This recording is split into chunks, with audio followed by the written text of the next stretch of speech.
La doctora Melissa Cruz, yo la conozco hace bastantes años, la conozco, puedo decir, desde chiquita, desde su entrevista como para ingresar a la residencia de pediatría con Unisanitas. Ella es médico general de la Universidad Militar Nueva Granada. Posteriormente hizo una especialidad en pediatría con Unisanitas y una segunda especialidad de infectología pediátrica en el CES. Además de eso, tiene máster en infección por VIH de la Universidad Rey Juan Carlos de España y actualmente pues trabaja en la Subred Centro Oriente y en la Unidad de Ensayos Clínicos de Sura y eventualmente también nos acompaña en algunas vacaciones ahí en la clínica Reina Sofía pediátrica y de la mujer. Entonces, ella es una persona que me parece muy importante porque tiene un enfoque innovador, joven, fresco, de todos los procesos que estamos viviendo actualmente. Queremos que ustedes conozcan un poco sobre todos los procesos de prevención en meningitis. Estamos viendo cómo ha aumentado la prevalencia, cómo muchas veces tenemos estas patologías que tienen la manera de prevenirlas y pues queremos darle la bienvenida. Entonces, muchísimas gracias, doctora Melisa, y el auditorio es suyo. Doctor. Antes de que arranquemos, Ujú. cualquier pregunta por el chat la pueden hacer y después ya en la sesión al finalizar en la charla, pues ya estaríamos resolviendo estas dudas. Entonces, doctora Cruz, bienvenida y muchas gracias por acompañarnos. Doctora Natalia, muchas gracias a ustedes por la invitación. Y bueno, sin más preámbulos, vamos a empezar con esta charla muy interesante que se trata de prevención de meningitis en la infancia. Primero, pues dentro de la declaración de conflictos de intereses, debo decir que no declaro ningún conflicto para presentar esta charla y digamos que todas las diapositivas y todo el contenido es de mi creación. Vamos a dividir esta charla en tres tópicos básicos: generalidades, epidemiología. Vamos a hablar sobre el impacto de la vacunación en tres microorganismos muy importantes, quizás los más importantes en menores de 5 años: Haemophilus influenza tipo B, Streptococcus pneumoniae y Neisseria meningitis. Y finalizamos con conclusiones y reflexiones finales. Entonces, para empezar, pues la meningitis bacteriana es una enfermedad devastadora, especialmente en menores de 1 año. Tiene una alta tasa de letalidad y una tasa de mortalidad que es también bien alta, alcanza en algunas ocasiones el 40-50%. Y la incidencia es muy importante que tengamos presente que varía según el grupo etario. Entonces vemos que en neonatos es muy importante tener en cuenta todos los microorganismos de canal del parto, E. coli, estreptococo del grupo B, que debo mencionar que esa profilaxis intraparto que se debe realizar en las madres cuyo cultivo es positivo sí ha impactado de forma favorable en la prevención de meningitis por este microorganismo en este grupo de pacientes. En neonatos en esa edad gris ya se adiciona Streptococcus pneumoniae y Listeria monocitógenes, y en estos pacientes mayores de 3 meses y menores de 10 años tenemos nuestros tres microorganismos de mayor relevancia: Streptococcus pneumoniae, Haemophilus y Neisseria, siendo ya en niños adolescentes y una edad más o menos de 20 años, simplificándose a Neisseria y neumococo. Este estudio es bien interesante, es uno de los más grandes que tenemos disponibles y describe entre los periodos de 2014 a 2019 una vigilancia activa de casos de meningitis en 149 hospitales Centinela participantes que provenían de 58 países miembros de la OMS en 6 regiones diferentes, como son África, América, regiones de Mediterráneo Oriental, Europa, Asia y Pacífico Occidental. Entre de estas regiones, pues se reportaron como casos sospechosos más de 136.000 casos y se confirmaron 3.576, de los cuales el 30% de estos casos confirmados se identificaron tres de los patógenos bacterianos más importantes, como neumococo en el 60.9%, Haemophilus en el 17.7% y Neisseria en el 21.4%. más de la mitad de los casos eran niños menores de 1 año y la edad promedio fue más o menos 14 meses. Entonces quiero acá resaltarles cómo vemos en menores de 1 año un gran impacto en casos confirmados por estreptococo, Haemophilus influenza, pero miren en Neisseria cómo ya la edad más alta es en niños un poquito más grandes, ¿no? Bueno, y si bien la máxima carga de morbilidad de meningitis se registra en el cinturón de la meningitis en el África subsahariana, esta enfermedad es una amenaza definitiva para todos los países del mundo. Por ejemplo, si verificamos la incidencia en América, en la parte de Brasil, viene a tener una carga bien importante y bien relevante en Sudamérica. Y si vemos en este cuadro de abajo, notamos que dentro de los casos de sospecha de meningitis, gran porcentaje es aportado por la región de África. Pero cuando vemos de esos casos confirmados cuáles eran por Streptococcus, Haemophilus versus Neisseria, vemos que realmente la distribución pues es bien diferente, ¿no? En algunas regiones, como por ejemplo en las Américas, en Haemophilus influenza, pues encontramos un 30% de estos casos confirmados versus Europa en un 18,9%. Entonces, esto lo que nos dice realmente es que es una enfermedad que además de depender de diferentes agentes etiológicos, también va a depender de la distribución epidemiológica que tenemos de estos microorganismos. Si vemos acá en Colombia nuestra epidemiología local, vemos que tenemos una distribución variada, pero principalmente el microorganismo, digamos, que nos lidera en esta patología es Streptococcus pneumoniae, seguido de Neisseria y finalmente Haemophilus. Vemos que la tendencia siempre ha sido de la variación frente a los años previos, ha sido en aumento. Y cuando vemos en esta tabla la disponibilidad, digamos, de aquellos pacientes a quienes se les documenta la meningitis y el agente etiológico, en Haemophilus influenza vemos que predomina en menores de 1 año. Neisseria vemos que es bien variadito, pero da más como en grupos más grandes. Y neumococo sí, un poquito en esa edad, entre 5 y 10 años, pero digamos que no es despreciable en edades de menores de 5 años. Cuando hablamos de meningitis bacteriana, es muy importante esta diapositiva, creo que es bien interesante, dado que tenemos que siempre tener en cuenta la carga del componente de complicaciones asociadas y las secuelas que trae consigo.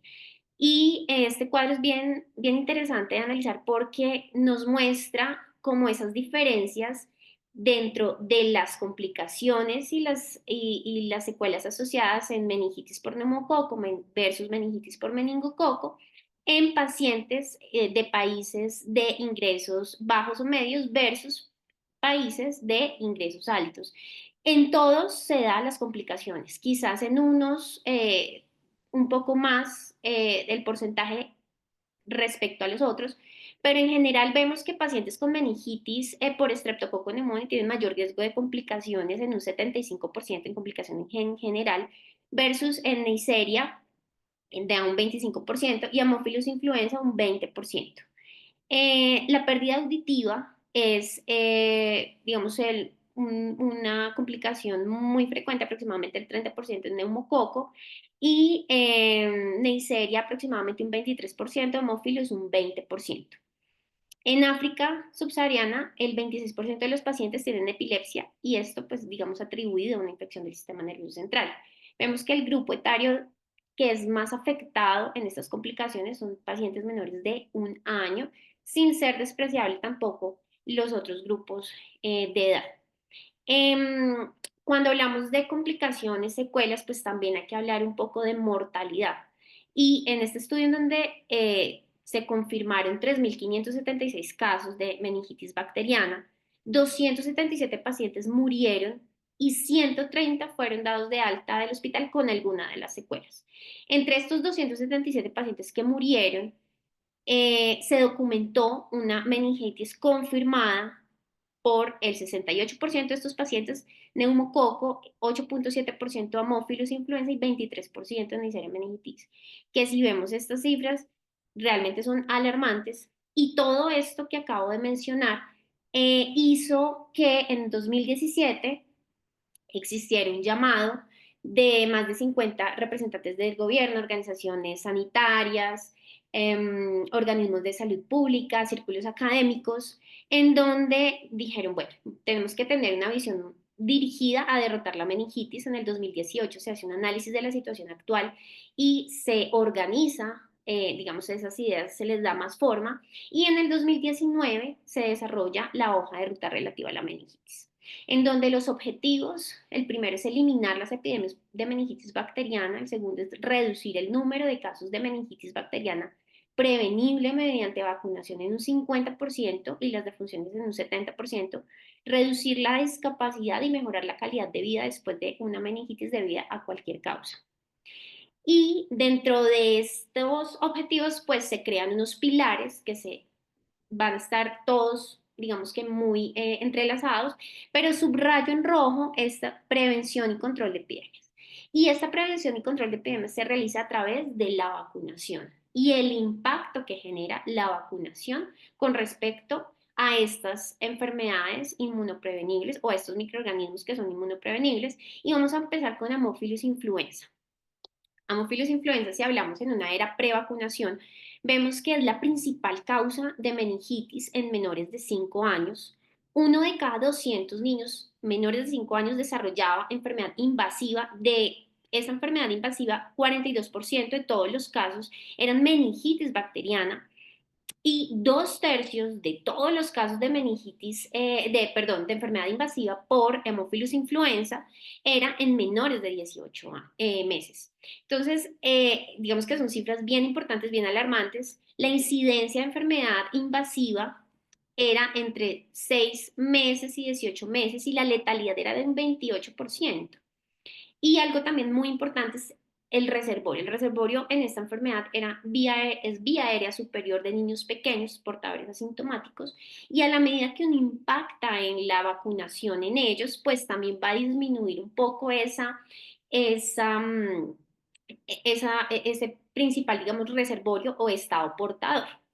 Desde principios de 1990 se empieza a instaurar esta medida de salud pública de impacto post vacunación, o se empieza a vacunar a los pacientes, y vemos que la incidencia de la enfermedad disminuye más o menos un 99% en niños pequeños. Ya se presentan, son casos esporádicos en niños con vacunación, sobre todo incompleta o insuficiente, y se ve como un leve aumento de influenza no tipificable, digamos que es la causa ahora más visible en todos los grupos de edad. Sin embargo, pues la incidencia ya es de 1.7 por 100.000 niños menores de 5 años. Entonces, digamos que es algo bien interesante ver cómo el impacto a partir de la instauración de la vacunación genera una disminución bien importante de la incidencia y pues del impacto general de la vacuna. En 2019, más o menos 191 países habían introducido la vacuna de Haemophilus en sus programas nacionales de inmunización. Dos ejemplos: Nueva Zelanda disminuyó en un 84% las hospitalizaciones por enfermedad invasiva por Haemophilus influenza en menores de 5 años dentro de los 2 años siguientes a la instauración de la vacunación. Y Estados Unidos pues tiene una tasa de letalidad asociada considerablemente baja para Haemophilus influenza, en 3.9% más o menos después de la vacunación. Esta gráfica es bien interesante porque muestra cómo hay un descenso abrupto después de la instauración, de unos años de haber instaurado la vacunación. Y miren cómo después de la implementación de vacunación contra Haemophilus en la mayoría de países de Unión Europea, dentro de su Plan Nacional de Inmunización en 2010, mantiene una curva bien baja enfermedades, digamos, invasivas y pues evidentemente dentro de meningitis.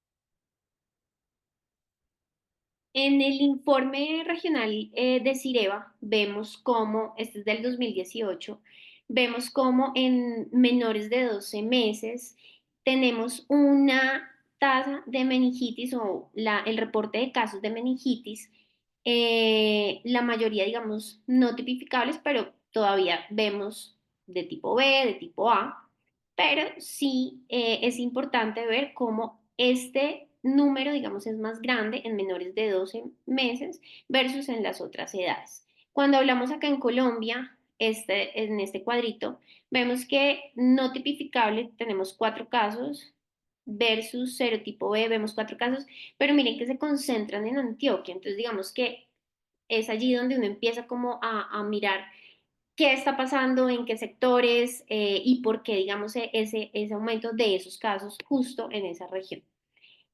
La vacuna contra Haemophilus influenza, la primera fue más o menos antes en 1977 más o menos, y se creó primero la vacuna polisacárida. Posteriormente la vacuna conjugada, que tenía una mejor inmunogenicidad, un uso en pacientes de 6 semanas de vida, reducción del estado portador, porque ya sabemos que digamos que se enfatizaba el estado portador en niños pequeños o lactantes, versus la vacuna polisacárida que se autorizó en 1985, pero no se observó un aumento de anticuerpos con las dosis repetidas, el anticuerpo que se producía era IgM de afinidad relativamente baja y el cambio a la producción de IgG pues realmente fue mínimo. Se inició vacunación conjugada en 1988 y se dejó de utilizar vacuna polisacárida por la baja eficiencia porque no proporcionaba erradicación de nasofaringe y demostró pues poca inmunogenicidad. Vemos acá las vacunas disponibles para Haemophilus influenza y de las cuales 4 vacunas son monovalentes contra Haemophilus, están autorizadas, contienen PRP conjugado con diferentes proteínas y estas 4 vacunas, las primeras que muestro en el cuadro, demostraron ser eficientes contra la enfermedad invasiva por Haemophilus influenza en ensayos clínicos con una eficiencia que, pues, digamos que va dentro de 87 al 100%. También existen vacunas combinadas con Haemophilus, sobre todo que contienen componentes de DPT, tanto celular como células completas, y que inducen una adecuada inmunogenicidad y una adecuada funcionalidad de los anticuerpos, inducida por cada componente de la vacuna y pues es independiente también con los componentes adicionales que tiene. En Colombia tenemos un esquema 3+1 y desde el 2023 tenemos el refuerzo a los 18 meses eh, con pentavalente. Y es bien importante este cambio porque justamente este cambio trata, lo que busca es impactar en esa dosis adicional que tenemos de Haemophilus influenza a esta edad para reforzar y proteger contra meningitis y enfermedades eh, invasoras por Haemophilus influenza. Es una vacuna que se puede aplicar desde los 2 meses de edad, tiene un intervalo mínimo entre dosis y dosis de 4 semanas y para el refuerzo son 6 meses posterior a la última dosis de esquema. En menores de 24 meses las dosis que se alcancen a administrar hasta los 24 meses y entre 24 meses y 5 años, si el paciente no tiene ninguna dosis de pentavalente, se aplica única dosis. En Streptococcus pneumoniae vemos cómo la identificación de serotipos también va a ser diferente según la región en donde se encuentren o se identifiquen. Por ejemplo, en el estudio que les menciono, que es bien grande e importante para esta patología, de los 873 serotipos, identificados en casos de meningitis secundaria neumococo en las 6 regiones, vemos cómo por ejemplo, en las Américas hay un predominio de 6A, B, C, D, diferente, por ejemplo, a lo que representa en la región europea, donde hay una predominancia en serotipo tipo 14, que está en como color café, y así podemos identificar cómo según el área o según la región en donde se encuentre la identificación de neumococo, va a variar el serotipo prevalente en esta región. Es decir, que las necesidades no son iguales para todos. Si hablamos en una era de prevacunación, la incidencia anual de enfermedad invasiva por neumococo era de 161 casos por 100.000 niños menores de 12 meses y 203 casos por 100.000 niños de 12 a 23 meses. En esta gráfica podemos observar cómo era la distribución de serotipos en países donde no se había incluido la vacuna conjugada y cómo fue ese cambio en esos países de distribución de serotipos a medida que fueron introduciendo las vacunas conjugadas, sea PCV10 o PCV13. Entonces vemos como el gran impacto, la disminución de serotipos 6A, B, C, D, llegan a ser llegan a tener un efecto post vacunación de un 9.4%, serotipo 1 6.3%, serotipo 5 6.3%, y en general el 52% de los serotipos no eran los que se encontraban en la vacuna PCV13. Es decir, que había un reemplazo de serotipos y disminuían los casos de meningitis por neumococo con serotipos encontrados en la vacuna y aumentaban aquellos serotipos que no estaban dentro de esa vacuna, sea PCV10, sea PCV13. Entonces es bien interesante cómo este reemplazo de serotipos cada día nos invita a investigar y hacer y ahondar más en esta eh, creación de nuevas vacunas con el aumento de serotipos que generen una adecuada inmunogenicidad, que esa es la otra. En este estudio vemos cómo se observa el impacto de la instauración de vacunas durante 20 años, cómo ha sido la instalación de vacunas conjugadas, tanto 7 como 13, en Estados Unidos. Entonces, los casos de enfermedad invasiva disminuyeron en un 91% y vemos cómo la curva disminuye entre 1999 y 2001. Hay un descenso franco, pero miren en el 2010, cuando ingresa PCV13 al Plan Nacional de Inmunización, como también tiene un descenso hasta una línea azul fuerte de casos observados de meningitis bien plana. Los niños entre menores de 5 años y las muertes anuales causadas en este grupo etario por enfermedad neumocóxica invasiva disminuyeron también, más o menos 200 casos, se reportaban 202 casos en 1999 versus 85 casos en el 2019, y se calcula que durante este periodo entre 2000 y 2019 las vacunas conjugadas habrían evitado más de 282.000 casos de enfermedad invasiva, dentro de ellos 16.660 casos de meningitis. Los casos de enfermedad invasiva causados por distintos serotipos a los que están dentro de la vacuna, en este caso PCV13, aumentaron ligeramente, pero con el efecto de reemplazo de serotipos, que fue lo que les acabo de mencionar. Entonces, viendo esto desde otro punto de vista, mucho más grande en cuanto a salud pública, vemos cómo en el 2014 eran 31, 31 países de los 58 que participaron en el estudio multicéntrico que tenían vacunación por vacuna conjugada dentro de su plan de inmunización, y que esto se fue aumentando hasta 2019, donde ya todos tenían instaurado su vacunación con vacunas conjugadas de tipo PCV 13 o 10, como la parte azul de cada columna va disminuyendo, que pertenece a los casos de meningitis por neumococo dado por serotipos que estaban dentro de la vacuna PCV13 o los serotipos que estaban dentro de las vacunas conjugadas, cómo va disminuyendo esta barra y cómo va aumentando los serotipos que no están dentro de esa vacuna conjugada. Es decir, ese reemplazo de serotipos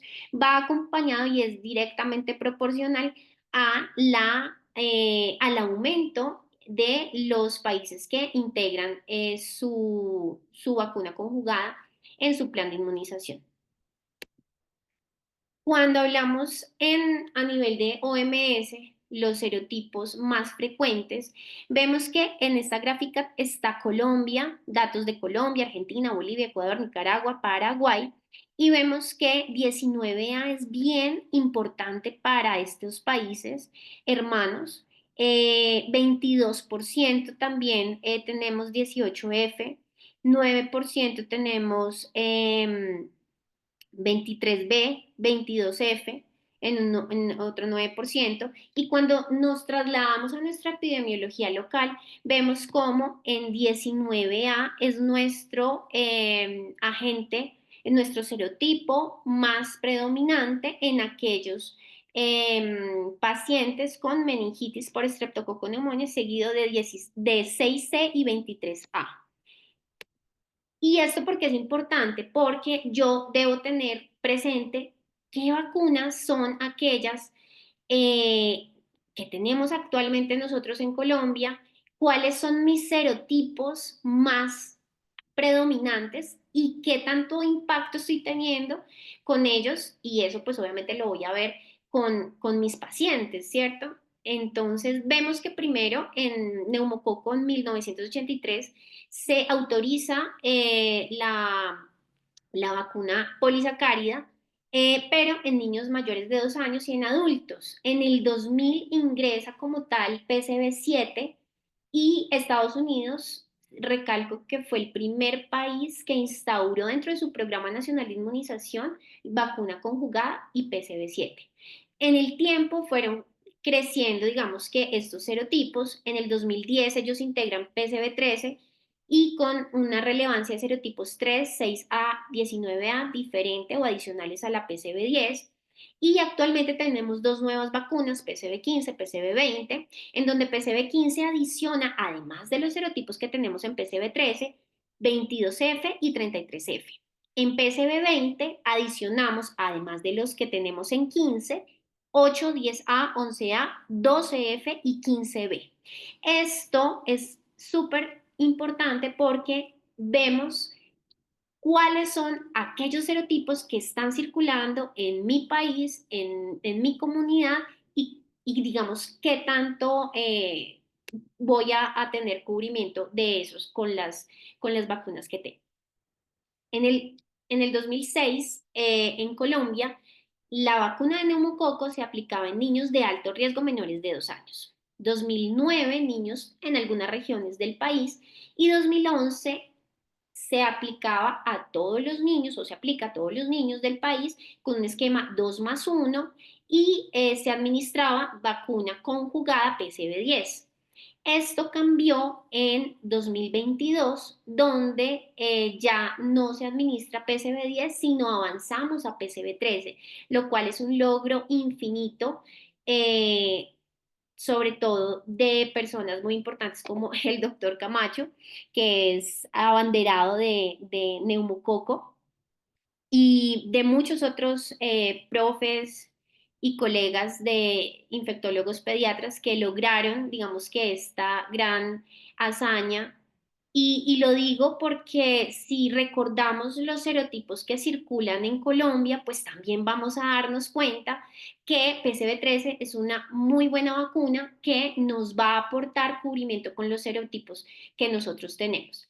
Nuestro esquema de vacunación es 2+1, se aplica a los 2, 4 meses y el refuerzo se hace a los 12 meses. Sin embargo, digamos, se puede hacer 2+1 o 3+1.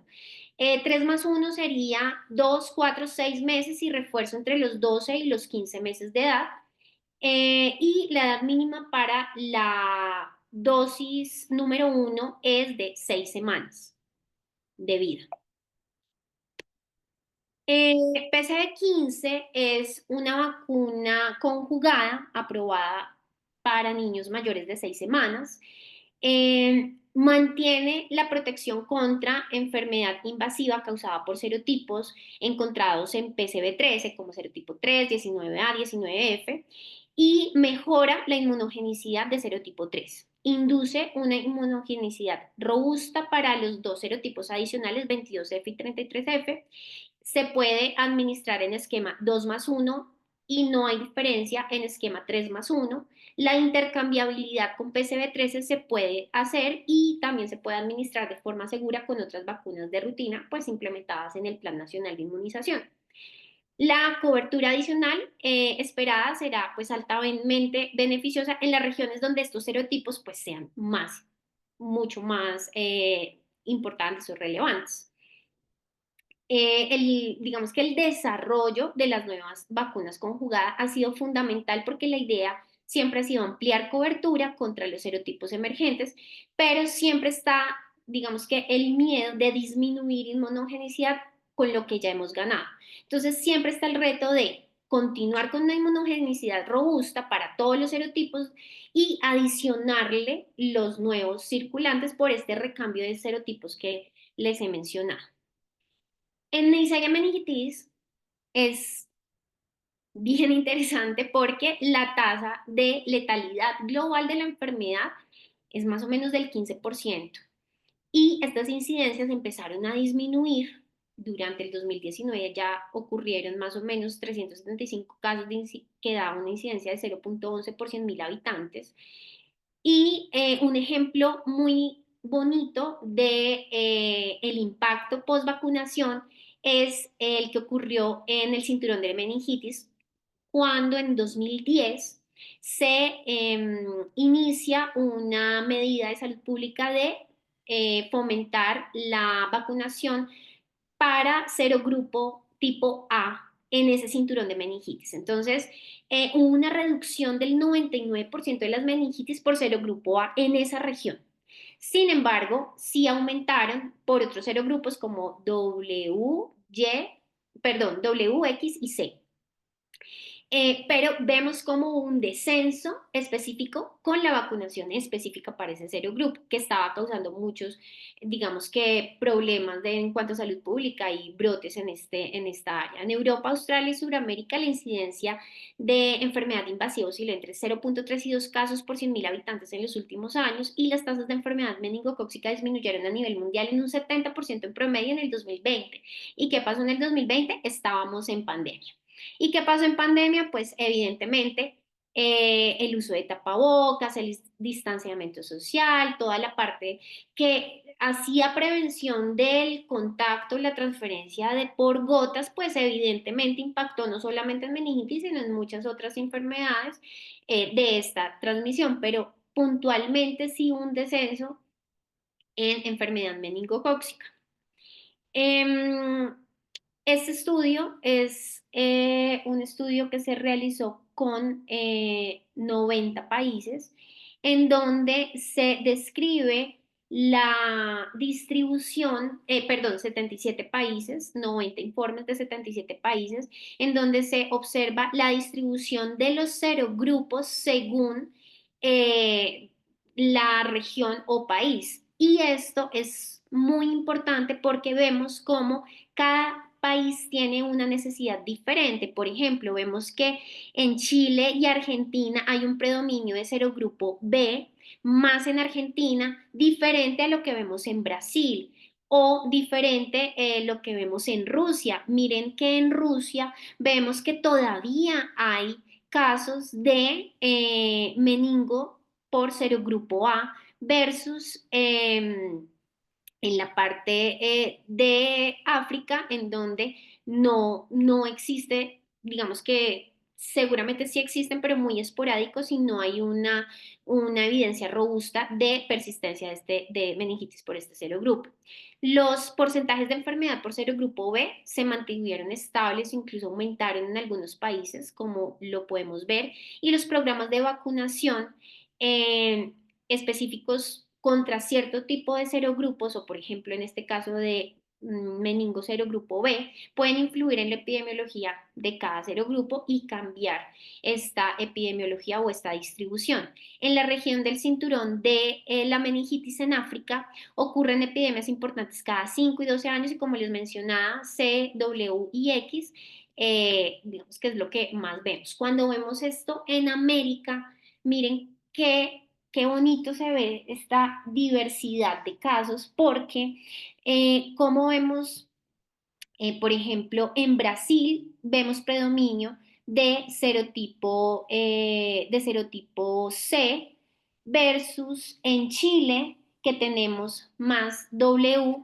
y algo de B versus Canadá que hay mucho más serogrupo B que en el resto de América, del continente, ¿no?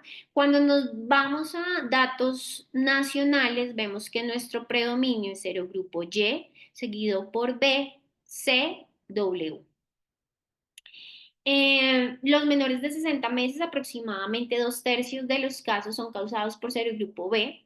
La incidencia más alta se observa en lactantes menores de 1 año, seguido por pacientes de 1 a 4 años, y hay un pico de incidencia importante en adolescentes, adultos jóvenes de Estados Unidos, y esto puede verse asociado, relacionado con ciertos comportamientos sociales como viajes, asistencia a discotecas, bares, vivir en espacios reducidos entre adolescentes jóvenes.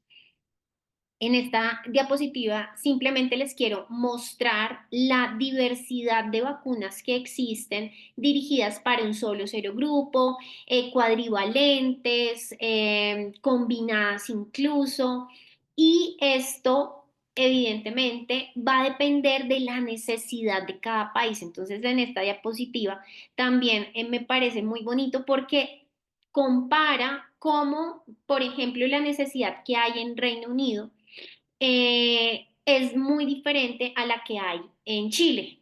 Vemos, por ejemplo, en Reino Unido tienen esquema de vacunación con vacuna para meningo B, meningo C y también cuadrivalente con ACWY. En Chile, por ejemplo, que fue uno de los últimos países que adicionó la vacuna dentro de su plan de inmunización, vemos que ellos solo manejan una dosis en niños entre los 6 meses y 12 meses, versus Argentina que está muy cerca, que maneja 3 dosis y qué importante, empiezan a impactar en estos pacientes adolescentes, ¿no?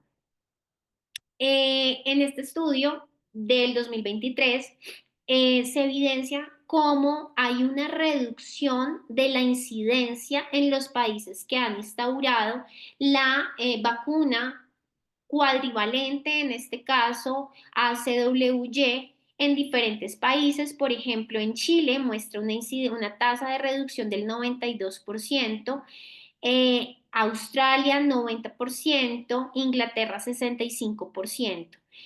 Países que han incluido vacunas conjugadas cuadrivalentes en los planes nacionales de inmunización: Austria, Bélgica, República Checa, Grecia, Irlanda, Italia, Malta, Países Bajos, España, en Europa.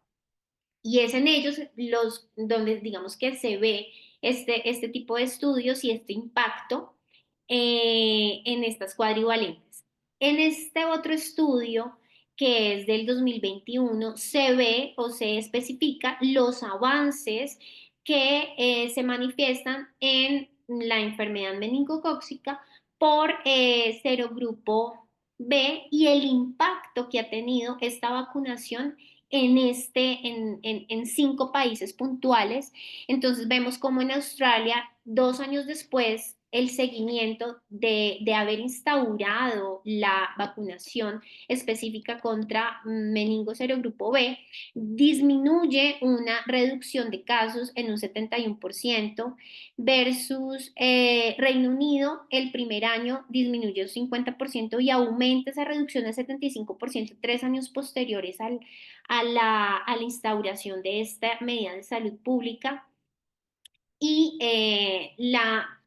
el impacto que ha tenido la rigurosidad con que realizan esta instauración de vacunación, pues realmente impacta y se ve en las cifras de tanto de morbimortalidad de esos países. La evaluación de la incidencia de la enfermedad en cohortes vacunadas mostró reducciones significativas, al menos 2 dosis de dicha vacuna específica contra meningo B, en enfermedad meningocócica invasiva, puede reducir de un 50 a un 100% en niños entre 2 meses a 20 años. Y las estimaciones de eficiencia de la vacuna en las cohortes completamente vacunadas van entre un 59 a un 100%. Meningo B, la vacuna contra meningo B incluye 3 antígenos proteicos recombinantes: adesina A, antígeno de unión heparina, proteína de unión a factor H, OMB, que contiene porina A como principal antígeno inmunodominante. Es una vacuna que en la Unión Europea se implementó en el 2013 con un esquema 3+1 a partir de los 2 meses de vida, y las observaciones, digamos, de seguridad en lactantes generalmente es similar a las otras vacunas tipo DPT, Haemophilus influenza tipo B, las conjugadas de neumococo, polio intramuscular, y la coadministración de esta vacuna con las otras vacunas de rutina sí evidenció ser un poco más reactogénica que las vacunas per se solas. Pero digamos que en seguridad tiene todas las mismas implicaciones de seguridad que las otras vacunas instauradas. La administración conjunta de vacuna contra serotipo B y la vacuna cuadrivalente ACWY es lo ideal o lo recomendado idealmente.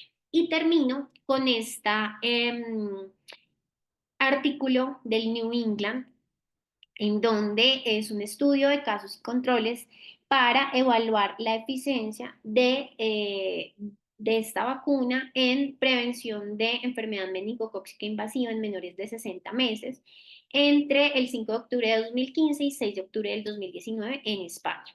Entonces, miren qué bonito es en este cuadro, en esta tabla que les muestro, cómo los pacientes tipo casos de infección en sistema nervioso central, meningitis por meningococo del serogrupo B, teníamos 218 casos en niños no vacunados versus los vacunados, sea parcial o sea completa.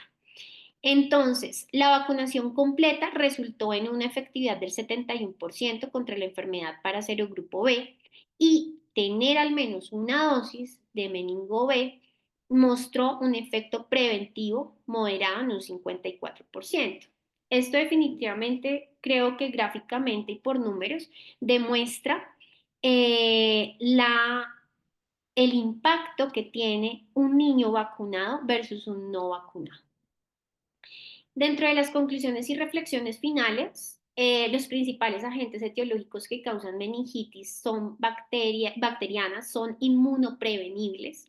Es esencial mantener la vigilancia de enfermedad invasora por neumococo, Haemophilus y Neisseria meningitidis a nivel nacional como importante fuente de información para la toma de decisiones de salud pública. Y quiero acotar algo que dice el doctor Wilfrido Coronel, y es que no debemos esperar una incidencia alta para una enfermedad que tiene una altísima carga de morbimortalidad y esperar que esto aumente para generar un impacto. Es una incidencia baja de enfermedad meningocócica invasiva, pero es tremenda la carga de morbimortalidad, como se los mencioné al inicio de la charla, y es muy importante que seamos conscientes que aumentar la cobertura e intensificar las estrategias de vacunación es nuestro deber como pediatras y como infectólogos pediatras para generar un impacto en esta enfermedad, que vuelvo y repito, es inmunoprevenible en la mayoría de los casos.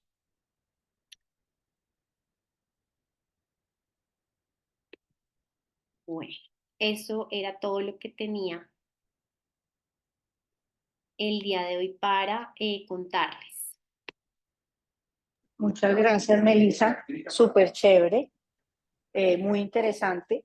Y pues me permito recordar que cuando muchos de nosotros estábamos en los procesos de formación hace muchos años, en los años, podría decir, a finales de los noventas, pues, la principal causa de meningitis claramente era Haemophilus, neumococo, veíamos mucho menos meningo y ahorita pues realmente pues efectivamente Haemophilus influenza ha bajado significativamente precisamente por esos procesos de vacunación. Y sí se ve pues realmente cómo la vacunación impacta de manera importante en la morbimortalidad infantil. No veo preguntas aquí en el chat.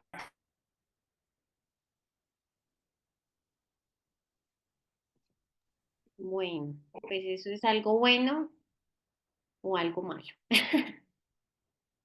Es muy bueno porque todo quedó claro, excelente Exacto. conferencia, dicen ellos. Muchas Bueno, gracias. muchas Yo, gracias yo a creo ustedes por la asistencia. que no podemos olvidar la importancia de la vacunación Total. y poder explicarle a las familias cómo esto puede cambiar no solo la mortalidad, sino la morbilidad, porque los que también tuvimos estos niños y sobrevivían, pues las consecuencias de neurológicas a corto, a mediano y a largo plazo eran devastadoras. Entonces, si realmente esto cambia totalmente el proceso. Aquí hay una pregunta que dice, una pregunta viendo que hay vacunas un poco más completas para strepto en términos de costo, efectividad, las nuevas vacunas en cuanto a tiempo se podrían estar incluyendo en el PAI. Uy, ojalá, pero es algo definitivamente que debemos esperar en el tiempo. Vuelvo y repito, la hazaña de haber ingresado PCV13 a nuestro país fue algo maravilloso y creo que con los serotipos que tenemos actualmente circulando, que los pacientes tengan esta vacunación pues es algo maravilloso. Sin embargo, en la medida que haya este recambio de serotipos, evidentemente sí va a ser muy importante irlas incluyendo.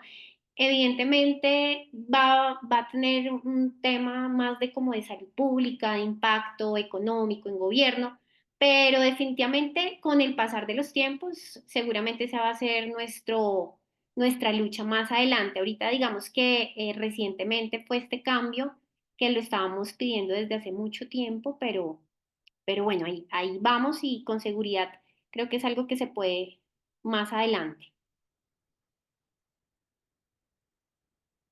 ¿Cómo recomiendas la aplicación del esquema de meningitis tetravalente en rangos de edad y en adolescentes? Bueno, lo que pasa es que en tetravalente nosotros tenemos tres tipos, digamos que tres vacunas disponibles actualmente en Colombia. Y la más sencilla para no perder y captar pacientes es la dosis única, sobre todo en mayores de 2 años. Dosis única de meningo cuadrivalente, que es la de 4 serotipos, estaría perfecta. Y pues evidentemente el impacto en pacientes o en personas adolescentes es donde nosotros deberíamos definitivamente tener como más atención o resaltar más. Yo quiero hacer una anotación y es que en cuanto a esquemas de vacunación, realmente Colombia en PAI es de los más avanzados que hay en la región. Sí, Realmente estamos muy bien cubiertos. Yo creo que es cuestión de tiempo para poblaciones especiales, lo de meningo, porque realmente Colombia sí ha hecho un esfuerzo muy grande. Lo que sí los invito es a fomentar esta vacunación porque desafortunadamente con la pandemia los índices de vacunación cayeron a niveles muy, muy bajos. Estamos viendo consecuencias de eso, por lo menos las vimos el año pasado. Entonces, y con los movimientos antivacunas realmente es muy difícil. Entonces, la idea es que pues entre todos fomentemos esto porque, y inclusive de vacunas de PAI que son de excelente calidad, porque no necesariamente tienen que ser las que eventualmente podrían pagar los pacientes y los familiares. Por ahí hay otra pregunta, Melissa, que dice, ¿cuál sería el esquema de estrategia de catch-up? ¿Para cuál? Bueno, de hecho, esa es una charla que también la tengo, pero de ahí nos podemos quedar hablando de catch-up en cada vacuna. Por ejemplo, en Haemophilus influenza, la vacuna de Haemophilus influenza tipo B en menores de 24 meses es el número de dosis que alcance teniendo en cuenta los intervalos mínimos, que son más o menos 4 semanas, y el refuerzo de a partir de la última dosis sería de 6 meses. En mayores de 24 meses y menores de 5 años que no tengan antecedente de vacunación para hemófilos, una de pentavalente. En neumococo, mayores de 2 años, una dosis de PCV13. En meningo también una dosis en mayores de 2 años y pues ahí tenemos que mirar cuál, digamos, de las cuadrivalentes, que esa es la otra pregunta. Entonces, yo la recomendaría cuando son mayores de 2 años una dosis, en menores de 2 años hay que tener en cuenta también, y ahí sí voy a decir acá un nombre particular. Menactra no se recomienda mucho aplicar al tiempo que PCV3, entonces tenemos que mirar qué vacunas tiene nuestro paciente y no al tiempo, pero no quiere decir que no se pueda vacunar, es decir, se debe esperar un mínimo intervalo más o menos de un mes para aplicarla. Pero idealmente, por ejemplo, uno puede aplicar esquema 2+1, menores de 2 años, más de 2 años, una sola dosis de la cuadrivalente. Pero vuelvo y les digo, catch up es un tema súper amplio y es bien interesante cuando hacemos incluso ejercicios, ¿no? Este paciente tiene tantas dosis de tanto, ¿cómo le adiciono las otras? Pero ese es un tema bien apasionante, pero yo creo que en un taller se pudiera resolver mejor como en escenarios puntuales, que de pronto la doctora me invite después.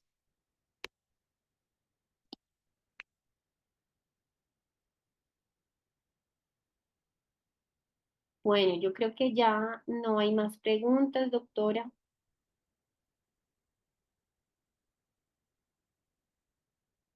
Sí, no, no tenemos más preguntas, Elisa, muchísimas gracias. En enero los voy a invitar a una que vamos a hacer de vacunación en extremos de edad, en neonatos, en prematuros y en los, pues finalmente los cuidadores son los abuelitos y en los abuelitos. Chévere. Entonces, están todos invitados. Y muchas gracias de verdad, Melissa, y gracias por Doctora, acompañarnos usted. hoy, primer día de novenas. Bueno, Que estén muy bien. que estén Adiós. muy bien. Hasta luego. Muchas gracias.